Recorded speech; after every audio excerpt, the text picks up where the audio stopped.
think I'll starting the formal end of things. So sessions will be recorded. So if you're not happy with that for some reason, then I don't know. While the speakers are talking, please remember to keep your microphone muted. If you have questions for them, then please put them in the chat, and that will enable them or the hosts to make sure that if there's time, questions get answered.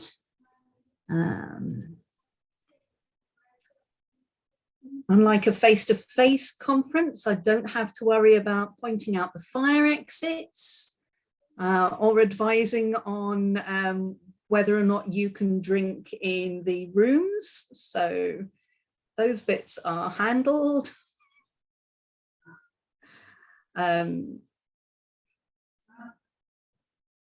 Yeah, welcome everyone. It's wonderful to have you all here. Hopefully everyone can hear clearly.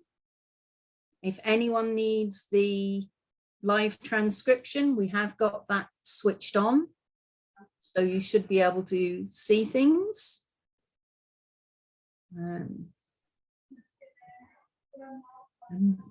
Welcome to this year's Heathen Women United Conference. And I'm your official host for this first session this morning.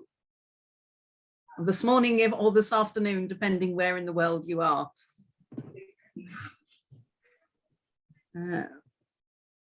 So, what do you think, Tissel? Do you want to give it another couple of minutes, or? No, I think we should just start. It's fine. Okay. Well, in that case, I would like to introduce to you Tissel Lund Jacobsen, who is our first speaker of the conference and first speaker today. Thank you so much for kicking things off for us. And Tissel writes that she's a Danish pagan. She's been pagan her whole life and found the Norse gods some 25 years ago. She's a historian, educated at the University of Southern Denmark, and works as a museum creator. And her talk today it sounds absolutely fascinating, actually, about the ritual wear through the ages. So I'm really looking forward to hearing what she says and learning more. So without further ado, I will hand over to you, Tissel. Yes, thank you very much. Can you all hear me? Yes, good. Thank you very much for having me. I'm a bit nervous, but I'm so excited to be part of this truly great thing that you guys are planning and having here. I do Viking reenactment as a hobby, which is why I'm dressed funny, because we landed in a Viking Age museum in Denmark yesterday. So I'm sitting here in a reconstruction of a Viking hall. I think it's an absolutely perfect surroundings for this talk I'm having. So now I'm sharing my screen and trying. It worked. Oh, come on. Yes, it worked, and I think it's working now. Clothes make the woman ritual wear then and now. Of course, I'm going to focus on Scandinavia. Yes, I've not been a part of the Heathen Women United groups for so long, so I'm just gonna say a bit about who I am and what I do. I'm yes, as Pauline just said, I'm Danish, and I'm 42 years old, And I say that I've been pagan all my life, which is, there's no, it doesn't matter if you turned pagan yesterday. That's just good enough for me. But it's a funny thing here in Denmark that we've had already like 50 years ago, people started not taking religion as seriously as, or you didn't have to be as Christian as everybody else. So in my family, we never went to church, and my grandmother always called me her little pagan, and she read me these stories of the Norse gods. And then at some point when I was a teenager, I started searching for, because I was absolutely certain that there is more between heaven and earth, and I turned back to these childhood stories, and the whole pagan movement in Denmark was really starting to get like public. There's been a pagan movement in Denmark for longer, but it was getting public like 20-25 years ago. So I found the organizations through that. I used to be a member of the pagan church, or what we call it, the Us True Society of Fornsted, but I'm not anymore. I'm just solo, and I'm an educated historian. I don't work much with Viking Age or pagan times. That's more like a hobby or free time for me, and I think that's really nice, because then you maybe have some, you may have some more freedom if you don't to just say what you want and do what you want, if you don't have to be professional about it all the time. This is a picture of me and some of the lovely women in my life setting up for a ritual at the stone of Glavendrup in Fyn in Denmark, which is set up by a woman called Ragnhild, and it's actually the longest text on a rune stone in Denmark. I find that truly amazing. And there's also been excavated Bronze Age, a Bronze Age ritual place at this place at the Glavendrup where the runestone is, and it's one of those places that is really like, you just feel the ambiance of the place just when you go in there, and you have some really powerful rituals there.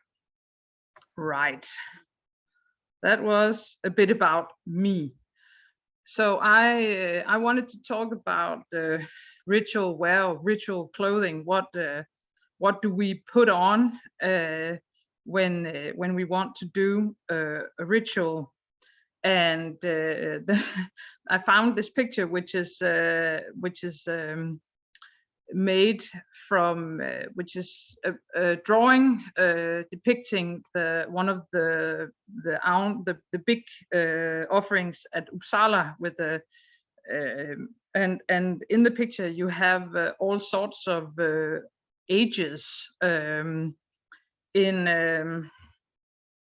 well, for me, there are some men cloaked in some blue stuff, and they are having like these Bronze Age horns, or what in Danish we call them lures. So they are depicting what you might have been wearing, or at the time you would think that they might be wearing in the Bronze Age, and this is like just taking all of prehistory, put it in together. Right next to them there are some women dancing, and it looks as though it's almost like early modern pagan peasant clothing. But the point is that people, I think my point is that no matter where in all times and everywhere on the globe, people have been dressing up or getting finely dressed to go to rituals, because any kind of ritual would mean something special to the people participating. I'm taking a view on some of the Scandinavian Viking Age finds, and I think that you can you don't have to do, it doesn't have to be Viking Age, but many of the things that we do, or what I do, is centered around Viking Age. So that's why I'm taking this as my my focal point. I'm writing Oseberg, and it looks like I'm saying it's minus 834. I don't mean that. That's like a thinking a thinking point. It's not. It's AD.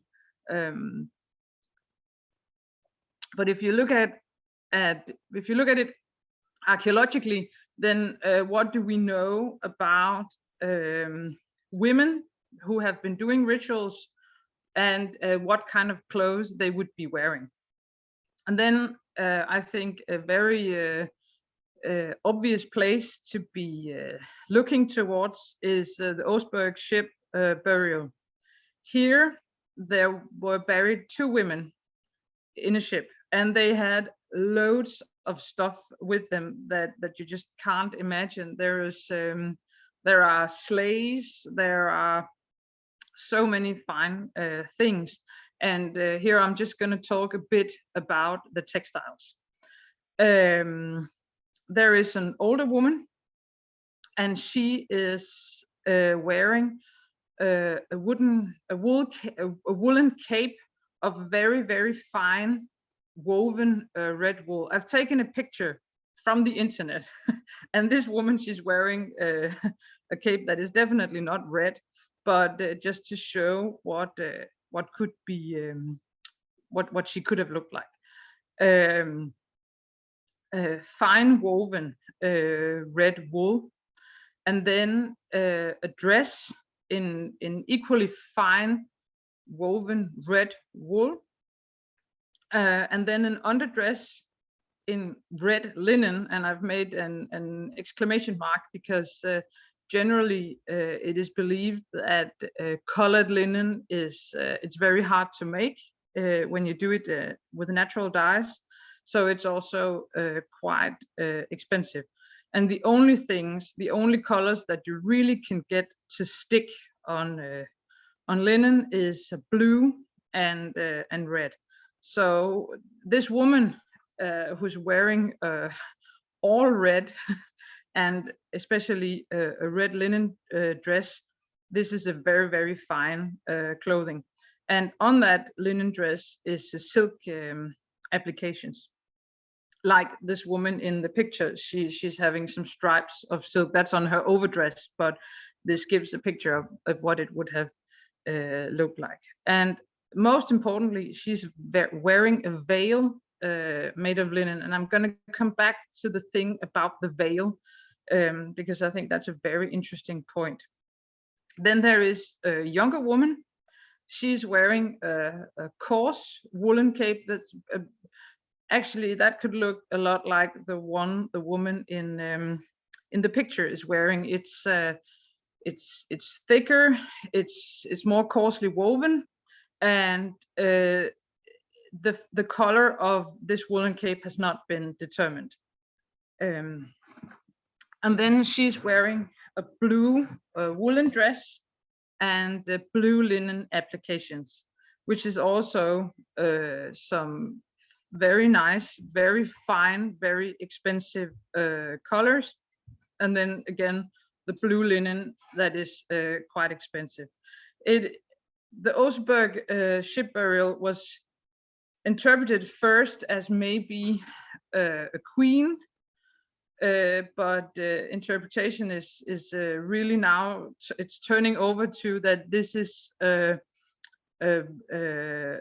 maybe a vulva, at least a very powerful woman in the center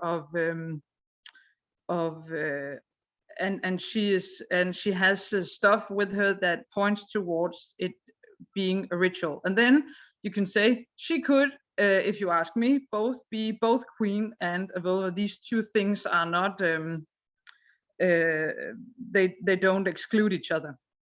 So she's very rich, and she has a lot of fine things with her, and they have this very fine clothing also. And then maybe, yes, then there is Fyrkat grave number 4, which is actually a Christian. The Fyrkat is one of the Trelleborg fortresses, which are these round fortresses in Denmark, and one in Skåne. And they are generally they are made by Harald Bluetooth, the Danish king, and they are Christian fortresses. But as part of this burial grounds, and it is clearly a Christian burial ground, because you have like children buried without any grave goods, and you also have adults without any grave goods, and they are pointed east-west. So it is clearly a Christian burial site. There we have this woman with also a lot of stuff, like some special weeds, and she has a staff, of course. She has actually more than one staff, and things that point towards the interpretation that this is a vulva. She is interpreted as being King Harald's vulva, and a lot of people have discussed this. This is then in the transition period between pagan times and Christian times. So this old belief that that a woman, a vulva, could help in war, this outshone the prospect of winning a war would outshine the prospect of being truly Christian, or something, because this practice of having a seeress or a vulva or some kind of witch within the fortress was not stopped. She has a very, very fine burial. She's buried in a wagon, which only the richest women are. She's wearing a blue dress with a little red trim at the bottom, and she's also wearing a linen veil. So again, we have this veil that maybe means something in the ritual or in the religious context. This is a picture of from the excavation of the Oseberg ship, and it looks a bit chaotic, but it was it's just to show that this excavation, which was quite spectacular. But here I have mentioned 2 burials, and then you can ask yourself, what clothes were these women buried in? Is that burial clothes? Is that the finest clothes you have, or could it be some kind of ritual clothing? And I do not have the answer to this. I know that in the 19th century, in the countryside, especially in Denmark, you would have your burial clothes ready, and it would be ordinary everyday clothing, but maybe unused, and maybe a bit more decorated than your normal clothes, maybe a bit finer. But anyways, it is quite clear that we don't know if these women, were they buried in the clothes they were wearing, performing any kind of ritual, or were they buried in what they the finest clothes they have. The fact is that it's some very, very fine clothing. And then if we go to the written sources, I would like to talk about Torbjörg Littlevölva. This picture I have found from the Saga Museum in Iceland. It by no means does the woman credit. I think she could deserve a lot better for being. I mean, I don't know if you guys agree. That's fine. But she stands out to me as like this one example that is left to us about a woman doing a ritual, and therefore she of course is some kind of a superstar. But anyways, she is wearing, or you can always discuss if this source is telling us something completely crazy, because it's written down 200 years after the events that happened. But anyways, the writer has taken some time and effort into describing the clothes that this woman was wearing, and that's why I think it means something. And he maybe have gotten a bit wrong, but that doesn't mean that still the clothes that you would be wearing is something special. Torbjörg Littlevölva was a vulva. She was the youngest of 9 sisters who were all seeresses, vulvas, sorcerers, and the other 8, she was the last one left. She's the last one left who can do this ritual. She is wearing a blue mantle or a blue cape. She has gems down to her all the way down to the bottom of this cape, and in this picture it's interpreted as sewn on or along the sides of the cape. She's wearing some glass beads around her neck. She's wearing a black hat of lambskin lined with cat or maybe ermine. That depends on how you read the sources. Here in Denmark, there has just a few weeks ago been a big scholarly discussion with a bit of non-scholarly participants also, which is quite fine. But is this a cat or is this an ermine? Because ermine is the skin, or is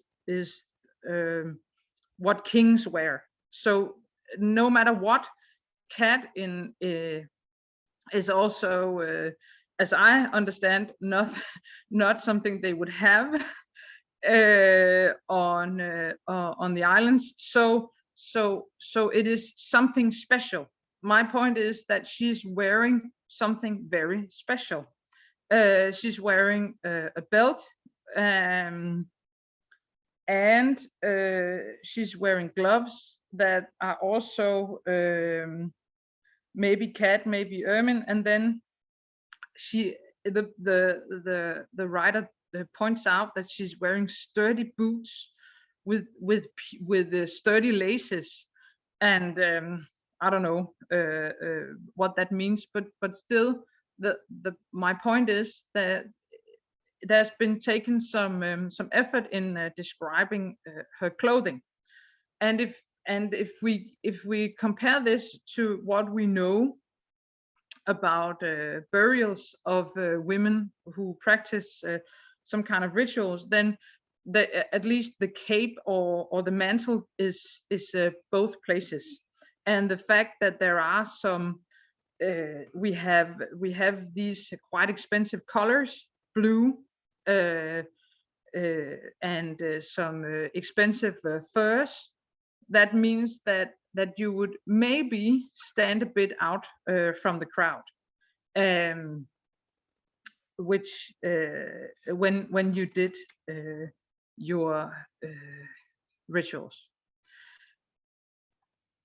I've been talking about vulvas because they kind of leave a mark in archaeology, because we know that they would be having a staff, and maybe it's because the light is shining on the vulva right now. Also in archaeology, there are talk, like in the last 10 years, there's been a lot of talk about these different staffs, and the other form of a woman performing some kind of religion and performing some kind of ritual would be the gyðja, which is the female equivalent of the godi, which means priest and priestess in Old Norse.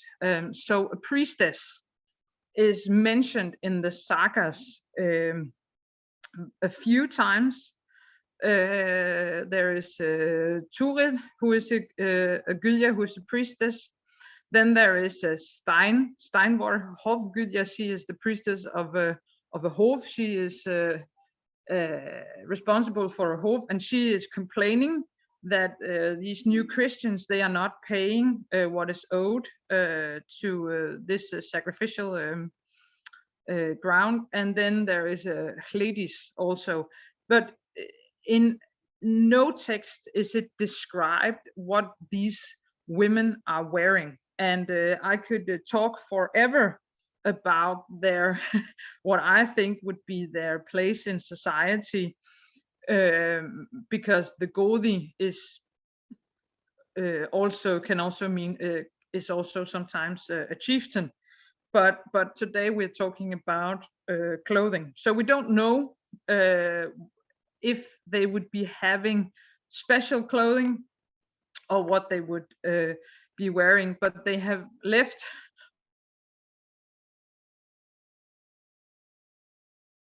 a bit of a mark that they have existed. What we do know is that they would have been wearing clothing that that would be recognizable in the Viking Age. So they would be wearing Viking Age and early medieval clothing, and then it would seem that this clothing could be of the more expensive kind, and that these women were at the top of society. And the thing about veils that I want to point out is that a veil, you very rarely see veiled women when depicting Viking Age, because veils are often thought of as a medieval thing, that you have to cover your hair and stuff like that. But I think it rather interesting that these vulvas, they have what we know that is ritual women, they have been wearing veils, and maybe these veils could have some kind of use in the ritual, because we know that a vulva travels between worlds, and then maybe she uses this veil to cover her eyes, and maybe she's buried in her ordinary everyday clothing, and then the veil is the thing that says, this is what I do when I'm a vulva. I pull down this veil, and I can do rituals, and I can walk between worlds because I have covered my my eyesight. Yes.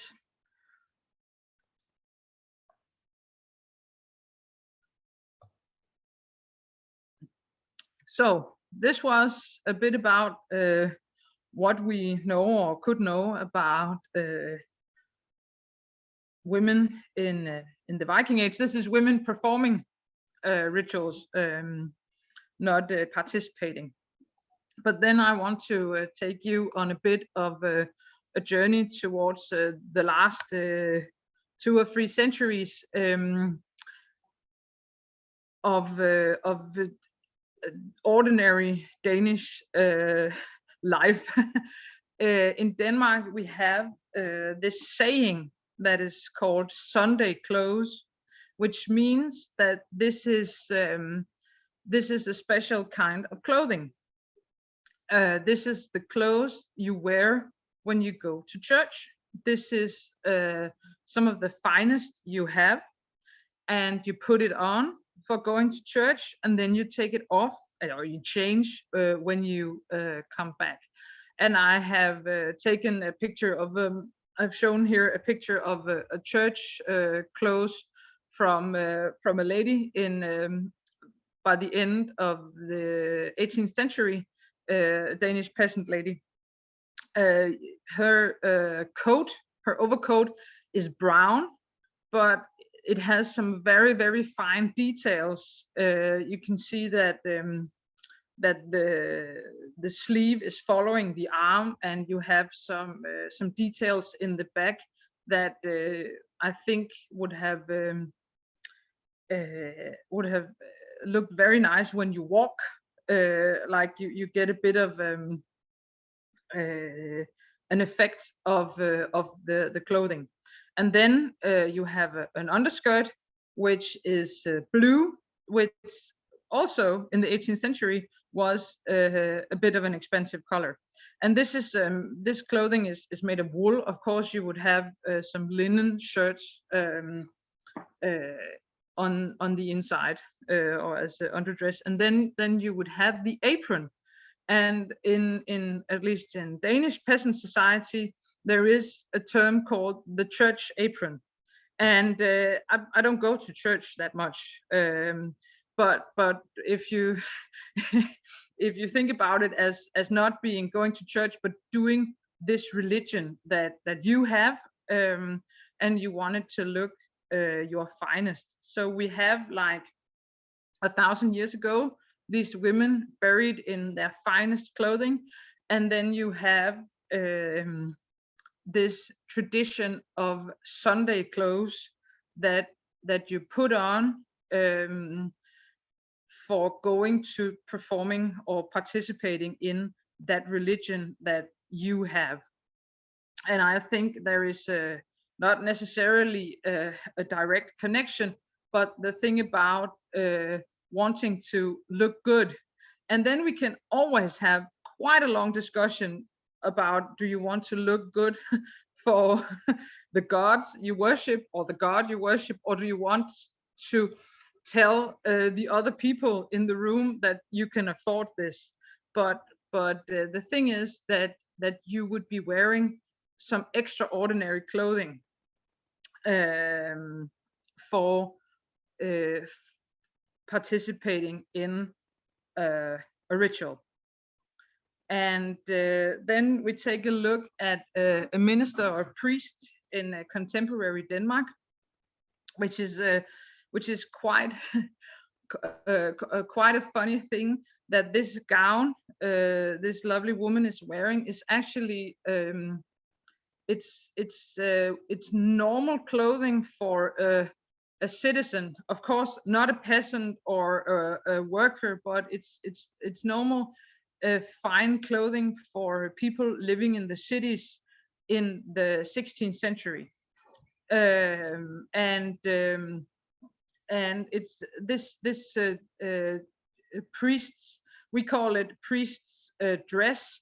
It's like frozen in time, because at the time it was right after the Reformation, and we had turned Protestant here in Denmark, and it was supposed to be that the minister, the priest, the clergy should look like ordinary people, because it had become in the Middle Ages, when in the Catholic times, that the priests, they were wearing all sorts of really strange clothing, and also a lot of very fine clothing, so that they would distinguish themselves too much from the congregation. So that's what was believed in the 16th century, and that's why the priests started wearing this particular gown, and I think it's just a sweet extra point that it's kind of frozen in time, because today the priests, the ministers, they look really strange. You can always recognize them because nobody else is wearing this kind of clothing. But if you look at it as the religious clothing, I find it very interesting that it's frozen in time, because it's a special wear. It's a special thing that a special person puts on for performing rituals for other people.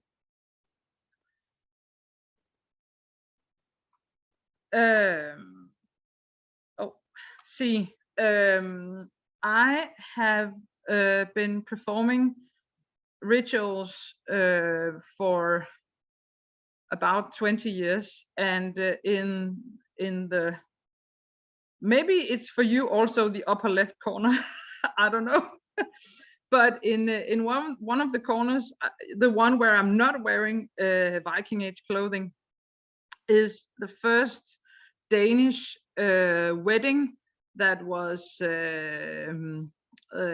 legal, that I did, and it's 20 years ago. And that was when Fornsted, that I was part of then, had just become a legal religion, or we had always been legal, but had become a religious society. In Denmark, it was the minister of the church that has to sign the papers that yes, you are also a church. And we had back then a discussion, and maybe also a bit of a, oh my God, this is so cool, but we don't know how to handle it. That we had a long discussion about how do we do this? Not the ritual itself, but what do we wear? What do we do? And I had heard, and I really want, if somebody else who is maybe wiser than me can tell me the source, because doing this, writing this talk, I had really searched, because I have always been told that the priestess, the Gudja, she's wearing red clothing. So I made myself, of course, a red dress, but I can't find it, and so I think that, well, maybe it's just something that we tell each other. Maybe it's because red is it's an expensive and pretty color, or maybe it's just that I can't find the source. I don't know. But I was doing this the first wedding, and here I'm wearing all normal modern clothing, but I made sure that I was wearing a red jacket or overshirt. But you see, we have these the pagan things. There is an oath ring, and there is a horn of meat, and it was inside in a small cottage. So we instead of making a huge fire, we did some candles with runes on them. But I had taken special care in thinking about what I should be wearing. Then the picture in the middle is from another wedding, and here you can see I'm wearing Viking reconstructed clothing, but the red is in the center for me. And in the upper, the last one is also me doing another wedding, and again the red color is standing out. I have also some blue there, and I'm very proud of that. I hadn't been thinking about the Oseberg burial or the Fyrkat burial. I just trimmed it with my jacket with blue, but that also draws like this big long line in history that these colors are standing out. They are expensive, and they are also quite, if you can afford them, they are quite popular. So when I do rituals, I always have a talk with the people that I'm doing them with or for, because a ritual doesn't only, I mean, I do a lot of other rituals than weddings, but for me, it's like a ritual is something out of your everyday life. So you prepare yourself, and you can prepare yourself in many ways. You can prepare yourself by fasting, or by meditating, or doing anything. And I do all of these things also. But for me, making this sacred space, it also means that I put on a sacred, or not sacred, but a special kind of clothing, because then I turn into that person who makes the ritual.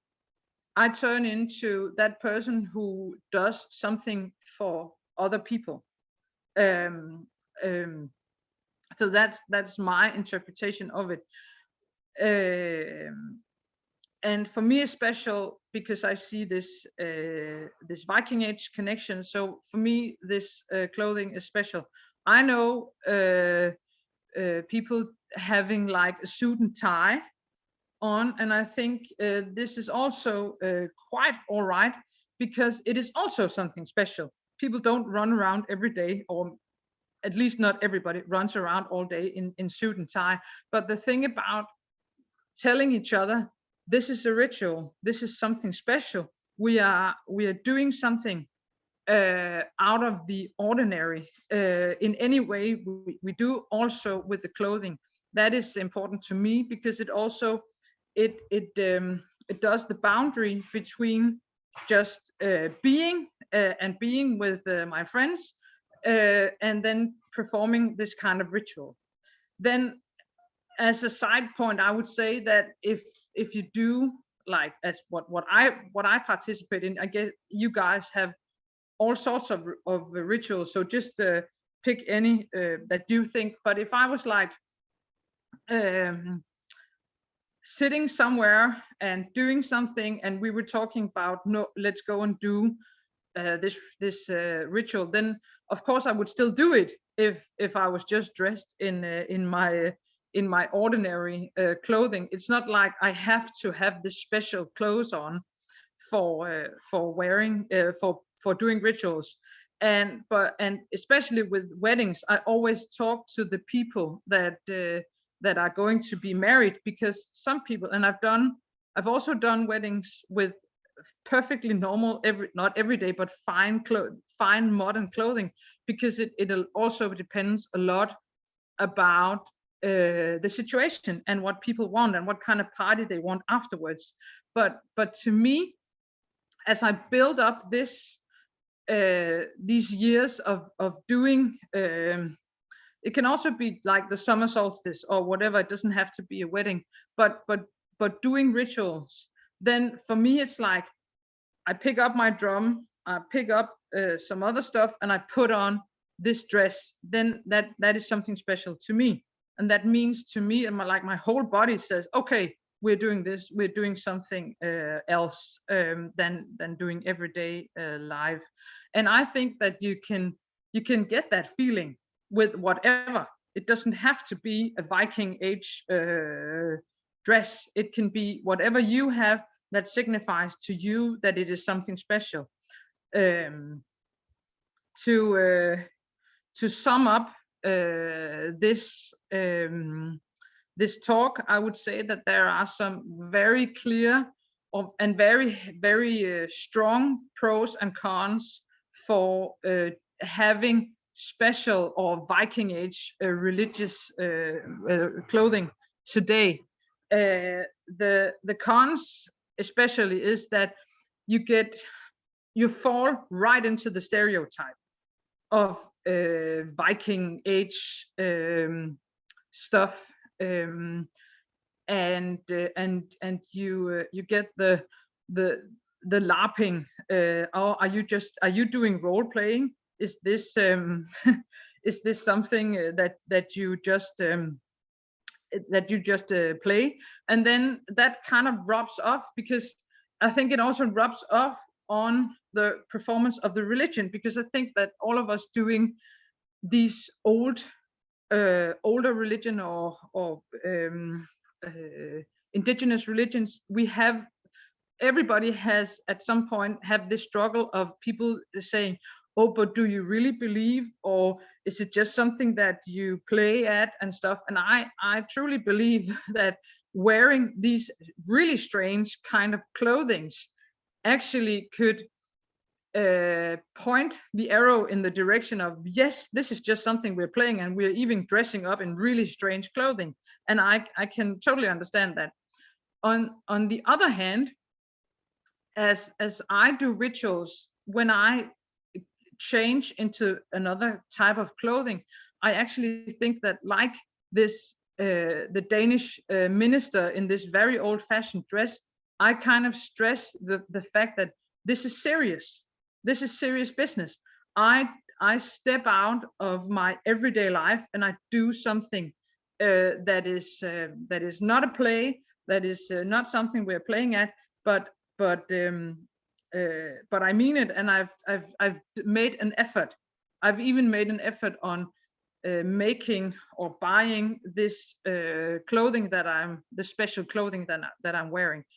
And I don't know the discussion. I don't know which is right or wrong. I think that it also depends. It can depend a lot about a situation and people, but both can be right. And maybe, especially when I was Googling to do this talk, I Googled Godi and Gudja, and I couldn't find. There was very few pictures of normal people in normal dress, normal everyday modern clothing. So the risk of stereotyping, I think, is quite big. Says the woman in Viking Age clothing. I know it's it's contradictory. It's a contradiction. The one of the downfall is also that this is very old-fashioned, and the society in the Viking Age was quite old-fashioned also. So you reproduce something that is ancient, both in good and in bad ways. And as I've been a bit into also, like, why I'm doing it and what I call the pros, is that I think it's special. For me, it's special clothing. It's beautiful. I have put time and effort and love and money into this ritual wear. And for me, it doesn't matter. It doesn't have to be a Viking age reproduction, but something that you have made an effort into making, that you put on when you perform rituals. And it could be rituals just for yourself, or it could be special, and it marks the fact that this occasion is something special. And I think that's a personal thing, that these clothes are beautiful. So that's why that maybe is why it's special to me. And then it is like the opposite of being old-fashioned. It is a direct link to the past. The people that were doing my religion, that were believing in the gods that I believe in, and doing rituals that may or may not have looked like the rituals I'm doing, they were wearing, at least I think, this kind of clothing. So here I have a direct, like a wormhole. It's a direct link to the past. I wouldn't want to live in this past, but it's a direct link to this past when this religion was last performed. And that's why I think I like doing this. Yes, so this was my talk, and maybe there are some questions. I'm gonna stop sharing so that I maybe could see if there is questions in the chat. I just want to thank you all for listening to me. It was a really great privilege to be part of this. I'm so grateful that you would come here and listen to my points of view. And then Deborah says that the concept of Sunday clothes is also common in America, although in recent decades it has fallen out of use. And I quite agree. It has also fallen out of use in Denmark. And thank you for for sharing this, that it's also common somewhere else on the globe. Well, I think people are getting lazy. Yeah. But I remember even as a teenager, if we were going to go do something, my father was Catholic, so we went to the Catholic church, and Yeah. if we were going to church, we put on dresses and we put on hats, and the gentlemen put on suits and ties. Yeah, And you made everybody an effort. got into their best clothes to go before God. Exactly, and that's why I think it's both for me, for the rest of the people. I don't think the Norse gods, they really care, but but for me it signifies something special. And then Asa says, food for thoughts also for us who are both practicing and reenactors. Yes. And thank you for your very kind words. I think yeah, and Viking age clothing is wool and linen is actually very comfortable. I quite agree. Yes, I think if there's no more questions. Thank you very much, Tissel. That was fascinating. Very interesting to hear and see the pictures and to hear your experiences of doing things over the last 20 years as well. Thank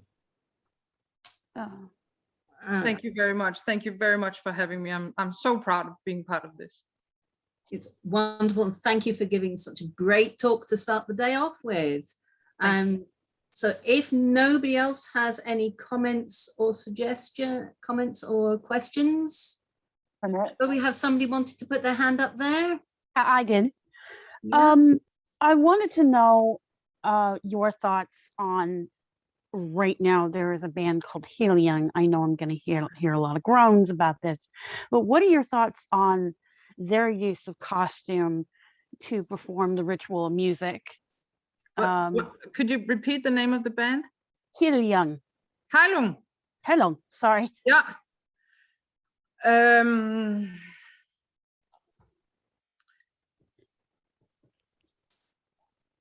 I think that what they do, everything they do is like a whole concept. They even call their concerts a ritual. And I think that what they do is, I mean, they have taken a lot of different things. I mean, they have, and I haven't even mentioned this because, well, but you have all these shamanic Sami Eastern shamanic tribes. They have mixed many different styles, and on one hand, I think that maybe I always hope that they can actually, I mean, they travel as far as America, and they could participate in making our religion or our way of seeing the world, which is in growth. And I believe that this growth is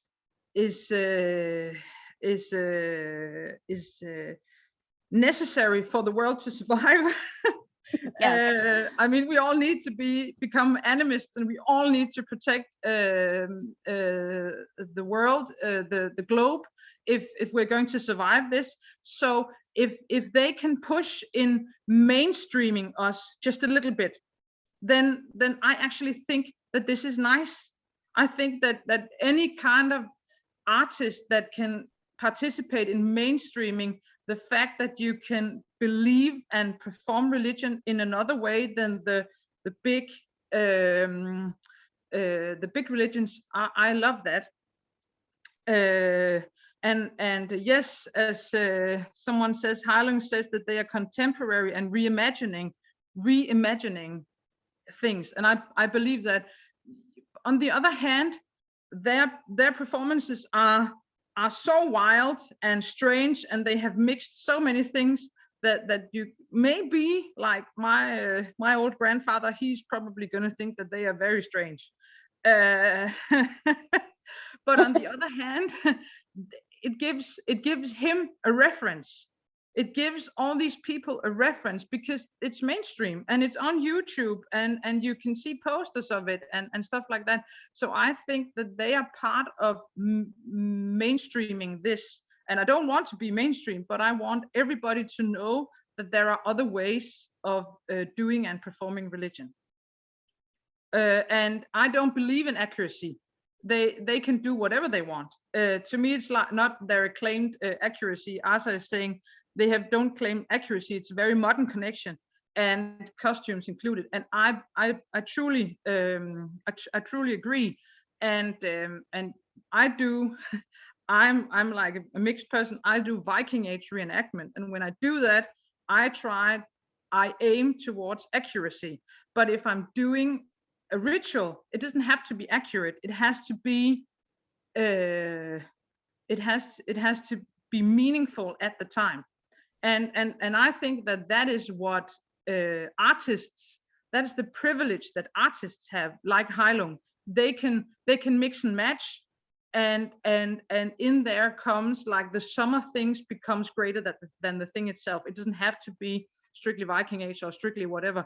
They can take everything, because I also believe that a lot of these things are connected.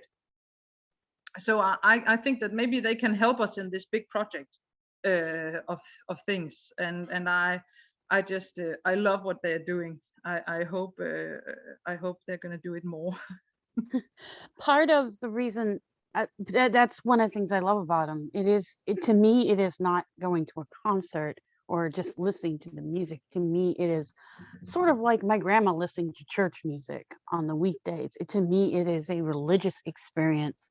It is a way to commune with the gods. It is a way to commune with nature. And it does help me meditate, because it is back to basic and very spiritual. Exactly. Yeah. And Thank you. I'm conscious of the time. Yeah. So thank you very much, Tissel, for an informative talk, and for taking some time to answer some questions. I'll remind people to keep your microphones off unless you're a speaker, a host, or you're specifically asked to put things on.